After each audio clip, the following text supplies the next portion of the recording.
시편 63편.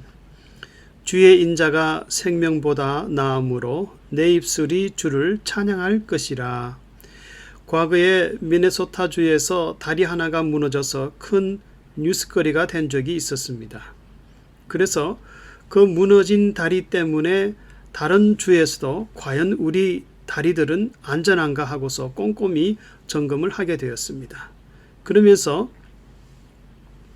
미네소타주에서 무너진 다리의 몇 가지 이유를 찾아내었는데 그 중에 하나가 비둘기 배설물 때문에 다리가 무너졌다고 밝혔습니다.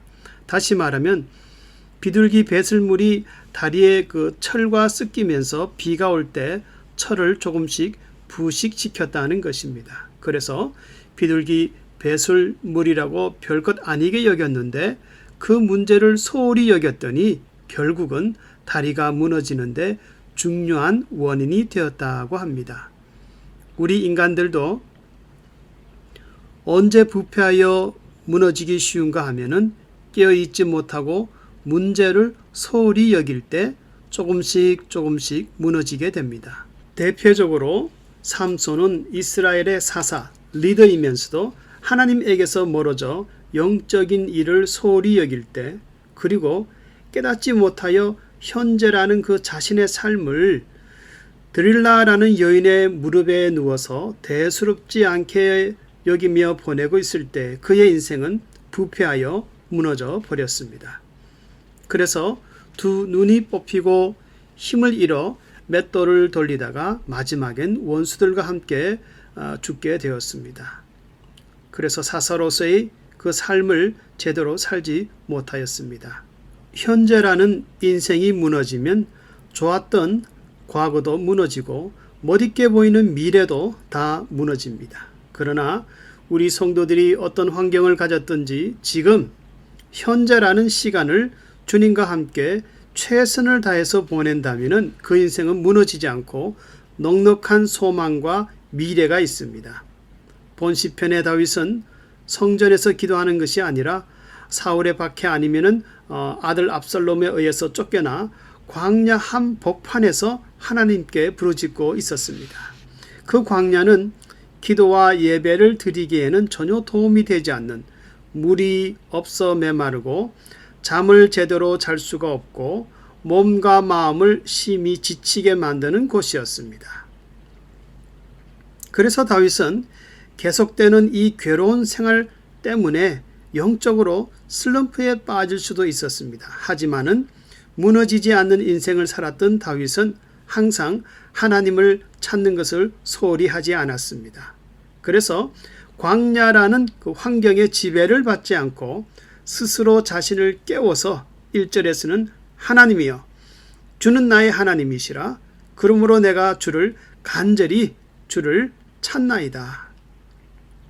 여기서 하나님은 나의 전능하신 하나님이란 뜻으로 광야에서 보호하시고 임재를 바라는 가운데 갈급한 심령으로 하나님을 찾는 표현입니다. 그리고 간절히라는 이 단어의 본래 뜻은 내가 일찍이라는 말인데, 내가 비록 광야에 있을지라도 아침과 새벽에 일찍이 일어나 주를 찾는다는 뜻입니다.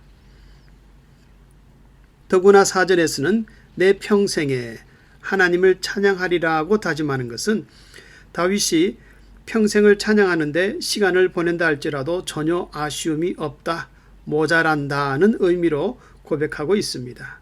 그러므로 다윗은 3절에서 하나님의 긍휼을 체험하는 것이 생명보다 귀하다고 말씀하는 것입니다. 그래서 신앙을 꼼꼼하게 점검하고 관리하는 성도 다윗은 메마른 광야를 영적인 장소, 다시 말하면 기도하는 장소로 삼은 후에 1절에서 다시 말씀하기를 내 영혼이 주를 목말라 하며 얼마나 내 육체가 주를 사모하는지요. 다윗은 하나님의 얼굴을 찾으면서 육신의 필요를 구하지 않았습니다. 오히려 골수에 기름진 음식을 먹지 못해도 그보다 더 기쁘고 중요한 것이 있었는데 그것은 하나님의 은혜가 없이는 이 광야에서 견딜 수 없음을 알고 전적으로 하나님의 인자하심을 간구하였습니다. 늘 하나님의 인자를 구하는 것, 이것이 다윗을 strong and healthy, 강건하게 만드는 비결이었습니다. 그래서 8절에서는 내 영혼이 주를 가까이 따름으로 주의 오른손이 나를 붙든다고 말씀하고 있습니다. 마치 소경 바디메오가 오늘 자기 앞을 지나가는 그 예수님께 Jesus have mercy on me, 지금 나를 불쌍히 여기소서라고 외친 것처럼 성도들도 매일의 삶 속에서 하나님께 인자하심을 구해야 나의 삶이 항상 강건해질 수가 있습니다. 이스라엘 백성들이 40년 동안 광야를 지나면서 그곳에서는 아무런 매력을 느낄 수가 없었습니다. 그래서 전적으로 하나님만 의지해야 했습니다. 농사를 지을 수도 없는 곳에서 먹을 것, 마실 것, 어느 방향으로 길을 가는 것, 모든 문제를 만날 때마다 하나님께 구해야 했습니다. 사실 오늘날 광야를 지나는 우리 성도들도 그때나 지금이나 하나님께 동일한 은혜를 구하며 살아야 합니다. 그래야 왕이 하나님을 즐거워하리니 라고 고백한 다윗과 같이 성도들도 신앙의 즐거움을 맛보게 됩니다. 어디 그뿐입니까? 하나님은 자기를 의지하는 자에게 꼭 의인의 승리와 악인의 멸망을 약속하셨습니다. 이것은 다윗이 그동안 하나님을 체험한 결과였으며 지금도 능히 자신을 곤란에서 건지실 줄 알고 믿음으로 찬송하며 결론을 맺고 있습니다. 그래서 저주의 상징으로 악인들은 들깨들의 밥이 될 것이나 의인들은 하나님을 인하여 즐거워하고 자랑할 것이라고 말씀합니다. 성도님들은 하루도 빠지지 않고 하나님의 인자를 구하고 있습니까? 주의 인자가 생명보다 나음으로 내 입술이 주를 찬양할 것이라. 주님의 인자는 우리 성도들에게 생명보다 더 귀중한 것입니다. 그래서 다윗은 하나님을 찬양하는 데는 평생을 소비한다 해도 모자란다는 고백으로 늘 주의 인자심을 찬송하였습니다. 오늘이라는 하루를 시작하면서 하나님의 인자하심을 간구하는 모든 성도들에게 거친 광야에서도 은혜가 넘칠 수 있기를 주의 이름으로 축원합니다.